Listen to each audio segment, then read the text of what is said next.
This is News for the Unconnected, and my name is Nikol Dehaan. And I want to speak to you today a little bit about mindset during the lockdown and depression, basically, and how to encourage yourself and not to look down on yourself. I want to just give you a little bit of my story with my lockdown situation, being that I do suffer with PTSD. It wasn't easy. But during the lockdown, I did some workshops that helped me. But to back it up a little bit, I was graduate through House of St. Barnabas, and they ended up connecting me with a very great organization called Accumulate. Um, I ended up going to House of St. Barnabas and met with Accumulate with their meet and greet that they had there, and I was ecstatic, and I wanted to join. So with that being said, I did join and went on to learn about podcasting. Um, I learned about podcasting through Accumulate at Ravensburg University, um, which wasn't the first place we had class. I believe it was somewhere else. I forgot, but I believe we done it also in Soho radio station, which was a great experience for me. But um, as the time went on, and then we ended up getting into this pandemic with the COVID-19, Accumulated completely like upgraded like during the lockdown. And when I tell you, if it wasn't for Accumulated, I don't know how I would have gotten through, being that my PTSD attacks are more at home than anything. Um, so it took a lot of my mind. But with that being said, going through the lockdown, I started feeling down about myself and, lonely, being that I live by myself, and, and all kind of thoughts going through your head. Um, but Accumulate was started sending out different art projects to join their art workshop. I did another podcasting. We talked on the COVID-19 lockdowns with just different subjects that's going on in the world today. And it just opened up my mind with ideas of how to tell stories and how to connect with people such as the homeless people, that they can also get this news and benefit from this program and benefit from the things that we're putting out there. And I've been with Accumulative now a year, learning these skills to the point that I've learned skills for real. And I'm smiling as I'm saying that because I'm so excited.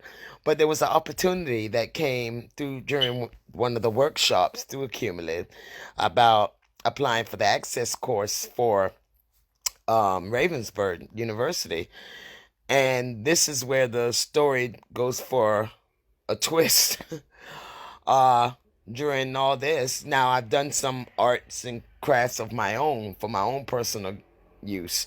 Um, and never thought about having a portfolio of any of things. So anyway, the opportunity came across, and I applied for the access course. Make a long story short, I applied for the access course in it, and not even thinking anything about it when I applied. You know what I mean? So I got set up for an interview, and then they sent this information over saying, have a portfolio, this and that, and this and that. And I was panicking. Guys, I was panicking. I've never done a portfolio. I didn't know what a portfolio consists of. Being from America, we're on different school levels and different things, so I'm not understanding anything of the sorts of what's going on here in London with schooling. So all that panic was in me. So with that being said, I um got the interview scheduled and spoke with Maurice of the head of the Cumulative, and she stated that if we get accepted, that we could probably be up for a scholarship. So I was like, I'm not even thinking about that far. I'm not even going to think that far. Because I know I seen other people that I was in the workshop with whose art was immaculate and that deserved it. You understand me? More than me. This is what was going on in my head. You understand me? This is why I'm speaking about a mindset and how depression can overtake you sometimes.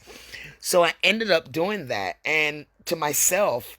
And make a long story short, I ended up getting the interview. But Maurice said, well, since you've never done a portfolio, I would set up a meeting with you with a guy from Ravensburg that can give you some tips and help you with this interview. Lo and behold, y'all, let's just say the interview went left. I had so much fear in me. The young man didn't say anything wrong. Uh, he spoke and was just telling me what I needed to have and, this and that and what it all entailed. And I panicked, y'all. I panicked so bad that I ended up crying during the interview. Yep, I had a mini panic attack. Fear overtook me and I just shut down and I completely told the interviewer, no worries about even going forth with this. I'm not gonna go forth. And he was like, no, please. He says, I'm not. He was like, no, don't say that. And I was like, yeah, I'm not gonna do it because I'm not good enough. Those were my words. I'm not good enough. And my work, basically, I feel like it's just child's play. This is what I said to him. And I just basically hung up. So that was, say, like, I'm just guessing the day, let's say on a Wednesday. So now the weekend comes, Monday comes. Mind you, my interview was scheduled for that Tuesday. I get a call, my phone rings Monday. No name comes across it, just a number. And usually I don't pick up, but I did. And it was a young lady with a beautiful voice on the other end. And she stated that she was confirming that about my interview for Tuesday. And I told the young lady, well, I don't know if they told you, but I'm not going to go forth with the interview. I had a interview with one of your colleagues and it didn't go well. I broke down and I just don't feel like my work is good enough. So she stated, no, that's not what we stand for, no. And she just insisted and she says, well, I want to see your work. And guys, I'm a very spiritual person, so something overtook me and said, okay, Nikol, go ahead and go forth. So don't look at it as fear. Look at it as it's just one more person that gets to hear your story, right? So that's a blessing within itself. So that Tuesday came, and just to show you how the devil works, how bad luck can come across you sometimes in the midst of your fears and your trials and tribulations. That Tuesday came with the interview, and as I logged on, we had technical issues to the point where we had to cancel the interview. So mind you, more fear came into me and frustration. But I held on, didn't I? But what that gave me the opportunity to do is during all these workshops that I was doing with the Cumulative, the photography, the arts, the podcasting, it gave me time, a week's time, to get what I already had, work that I had already done, arts that I already done, and put it together in a content to tell a story about my life. And then I went and did more work. Mind you, I had already sent over the previous work. But something said, send over these new things. And I did.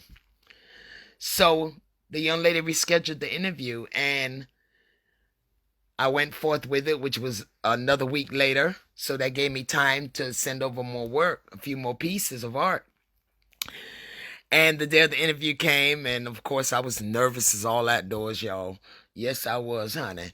And It went well. We started talking, and I don't know if it was the young lady's presence of making me feel calm, but it was such a calming experience. The second interview, it was really calming for me, so I felt relaxed and I was could be myself. And I just basically told my story through my art that she had in front of her. And I told her what my photography meant and what my acrylic oil paintings meant and my collages and what they meant. And she understood the story. To the end of the interview, we were both basically in tears. And that's when she let me know that I was accepted. Mind you guys, I was not expecting that. I'm just telling you the story is over. It's over. I'm overjoyed now, with emotions. I wasn't expecting to get a chance to uh to do this, because being deported back and then not living here the total 3 years, and then uh not thinking my art was good enough, and I wasn't I just didn't think I was good enough. But someone seen good in me, so that encouraged me. That encouraged me so much.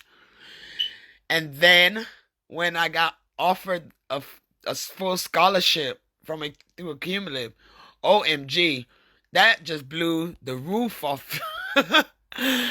And yeah, that that is why I had to tell this story, to encourage someone along the way that feels that their work isn't good enough. I'm here to tell you, you are good enough. Don't let anybody, not even yourself, tell you that you're not able to succeed in life. You understand me? Believe in yourself, and no one else believes in you. And if you have a story to tell, whether it's told to one person or to 1,000 people, someone got to hear your story, and they'll tell somebody else about your story, and that person will tell somebody else about your story. So open your mouth, open your heart, and open your arms, and be willing to take a dive into an uncomfortable situation. Sometimes we have to get out of our comfort zones and step into the uncomfortableness sometimes to get to where we need to be. I hope that didn't go over some of you guys' head. So stay encouraged, and remember, don't let this lockdown keep you locked down. Break out of those prison walls. Break out of those mental prison cells that we've entrapped ourselves in. And y'all have a good day.